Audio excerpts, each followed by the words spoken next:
Greetings and welcome to the Rise Up Mama podcast. It's Vanessa and I help busy women, especially mums, to feel more confident. I do this by showing you simple ways to improve and maintain your health and wellness through positive mindset development. And I also show you practical ways of making long-lasting changes around your busy lifestyle. One of my clients said that I am a very honest and humble individual, and it has shined through for her. So thank you very much. Now, if you have been on this journey with me, you'll know all about my challenge that was set by the online marketing coach, where I have to produce an audio recording every day for 1 year. Now it's day 23. It should be much more than this, but as I said, if you've been on the journey, then you know I've had some time off the audio doing other projects. So today's topic, it's actually a little nudge to help you to remember who you really are. And there has been 2 occasions this year where when it comes to thinking about who we really are, we are actually shaped by our childhood. Okay, so I'll just give you some context. And there's been 2 occasions this year when I've been encouraged to connect with my inner child. Now, I found this to be a very emotional and honestly an upsetting experience. Don't get me wrong, reconnecting with your inner child is said to be a really good method of helping to heal deep-rooted trauma. Today's audio isn't specifically about inner child work, but I'm going to give you a bit of an introduction if you are new to this type of work. And the reason why I felt that it was important to talk about it is because if we want to expand and grow as adults, then, self-reflection, as I said in the last audio, is important. So working with the inner child is really something that we must do no matter how painful.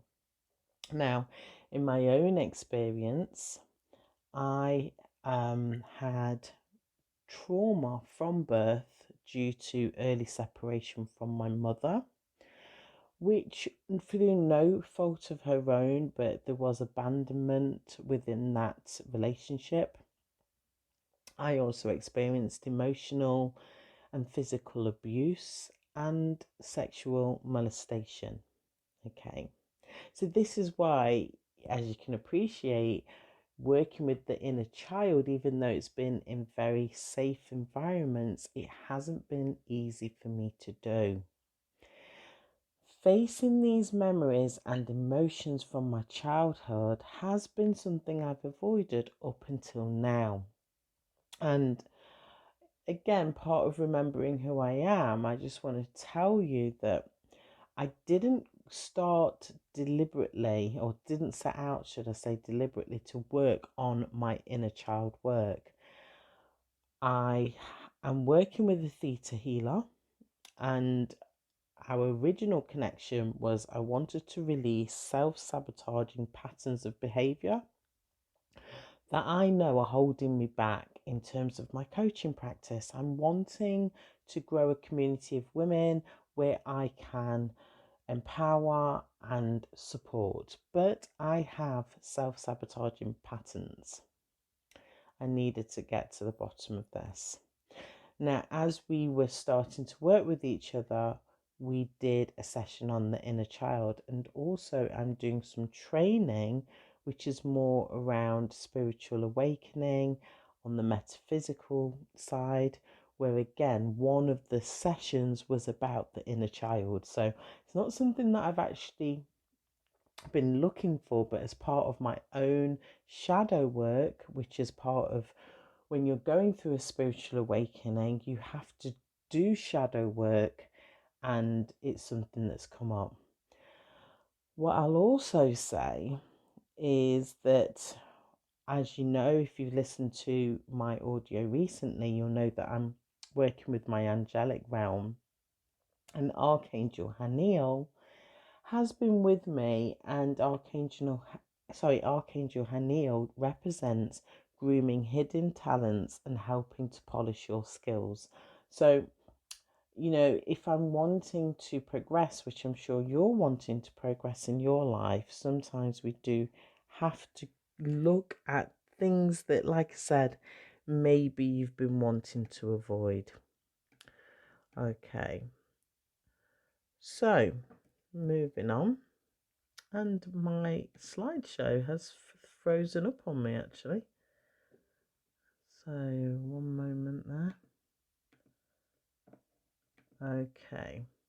So, following on from the last conversation, like I said, I was talking about how important it is to review your life. If you listen to that episode, I'm hoping that you were able to do the exercises that I put forward.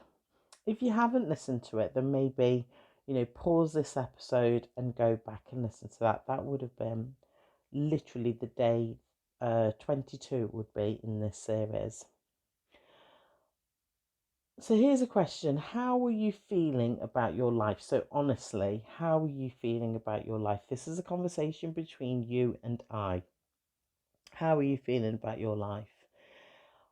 If today's message resonates with you, okay, it may be because you are feeling lost or confused about your life purpose. So I'm going to try and do my best to actually help you to start thinking and reconnecting with who you really are. I want you to remember who you really are before you started your family, if you are listening to this as a mother. I want you to start thinking about who you are or who you were before you are actually doing the job that you or the career that you're doing. I'm hoping that you're happy in your job and your career, but I know that for a lot of the women that I'm meeting, you're actually not. And it's the same with me with my day job. The reason why I'm wanting to help as many women as I can is, of course, I want to help you, but I'm also wanting to transition from the career that I found myself in. That isn't who I am. Okay? So I want you to have a think about that, honestly. I want you to remember who you are before, or who you were before you started working just in that survival mode of, I've got to pay my bills. Yeah? I want you to think about connecting with your inner self and the higher consciousness on a regular basis. If this isn't something that you're already doing, now we're all going to be at different points of our spiritual awakening. I appreciate that.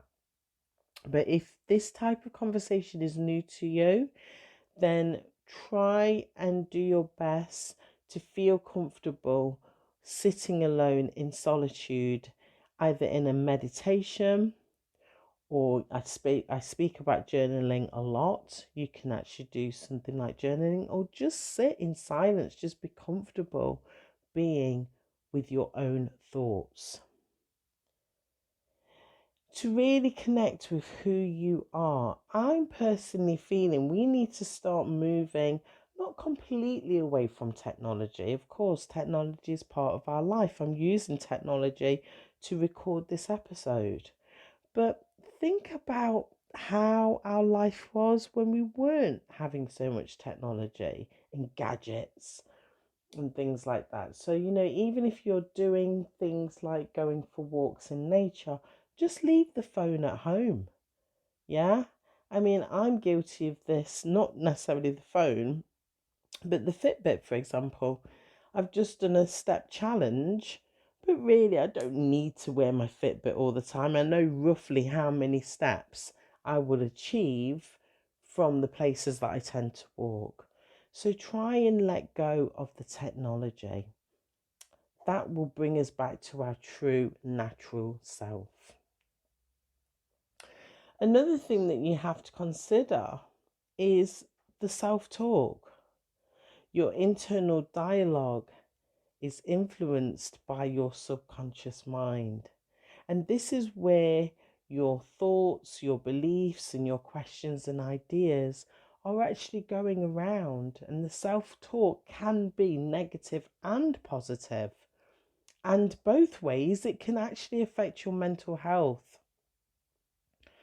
Self talk is how you create and recreate your past, your present, and your future.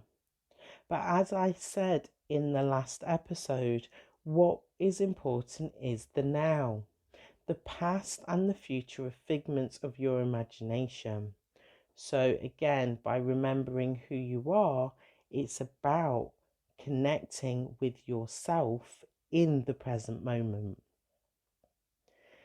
Negative self talk may actually be limiting your ability to believe in yourself and your own abilities. So, as I said in my introduction about I was aware of self-sabotaging thoughts and patterns holding me back, that is connected to self-talk, because sometimes when we're talking these things through, we'll actually follow through on the actions as well.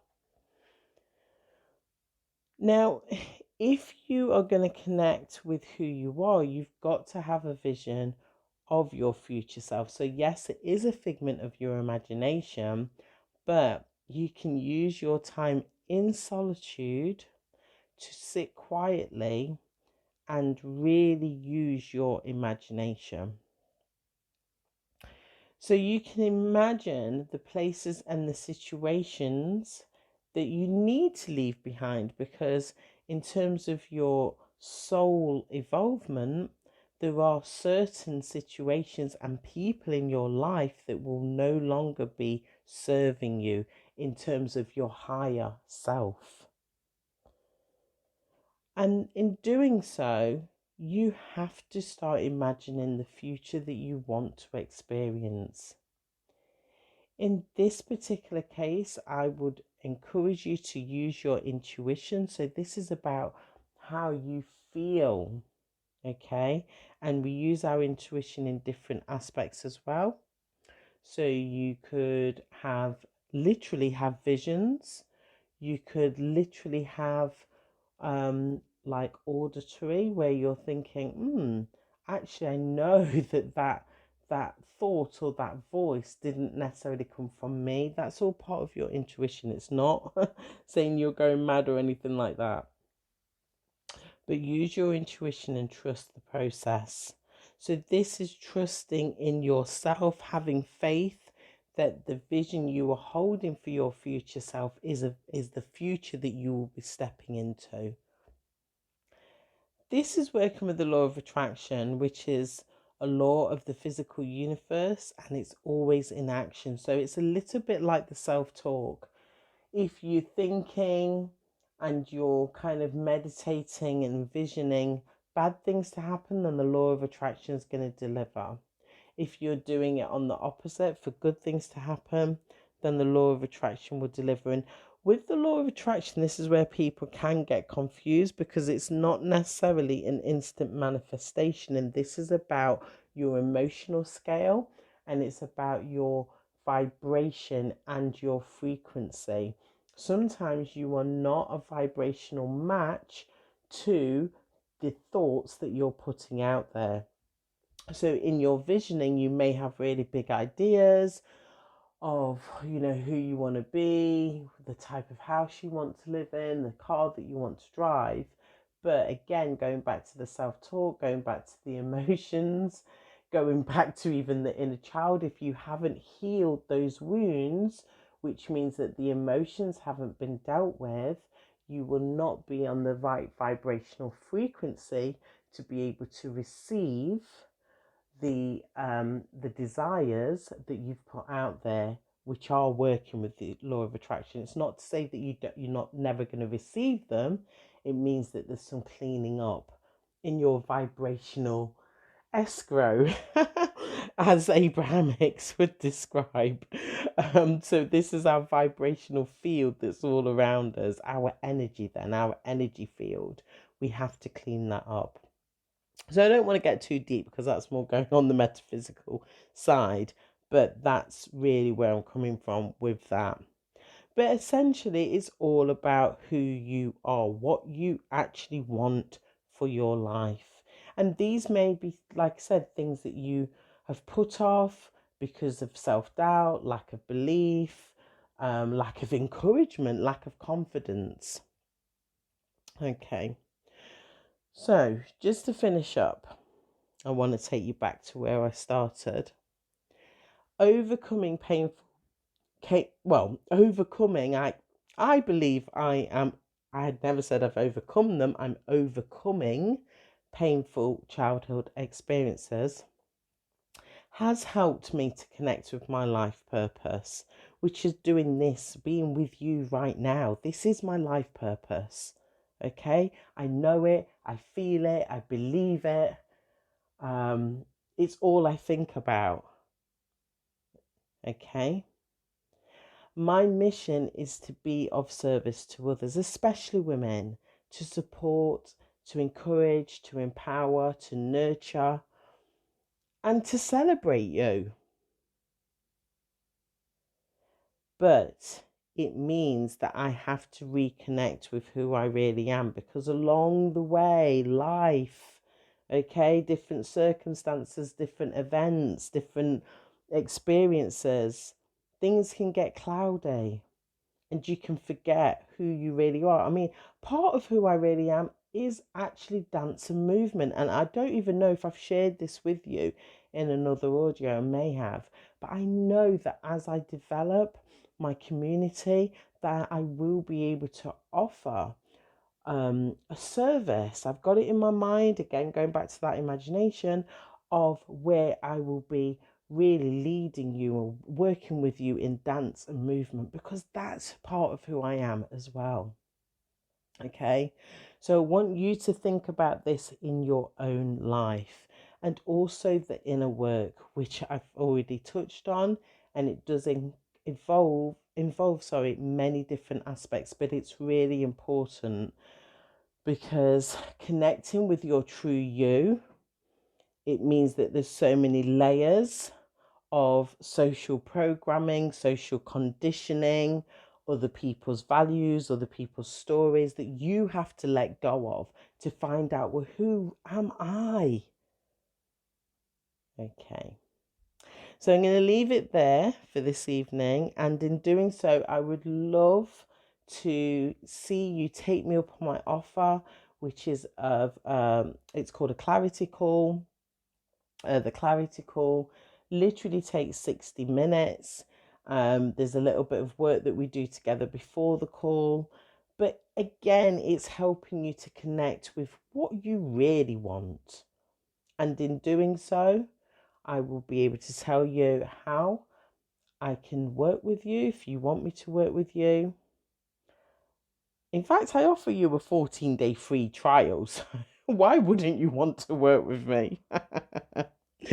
Okay. And I'd love for you to take me up on this opportunity, because this is a journey that we're going to go through together. Now, if my message has resonated with you, please like and share this video. Even if it's just with one more person, because it will help the video to be seen by others, and there may just be somebody in your life who needs to hear this just as much as you've wanted to hear this. And hopefully you are liking my content. So if you do, please remember to like and subscribe to my channel for all the notifications. And on that note, I'm going to say goodbye. As per usual, I have no idea what I'll be talking to you about on the next episode, but I loved being here with you, and I hope that this message has added value to your journey. So thank you very much for tuning in. Take care, and I'll see you, see you soon, rather. Much love. Bye bye.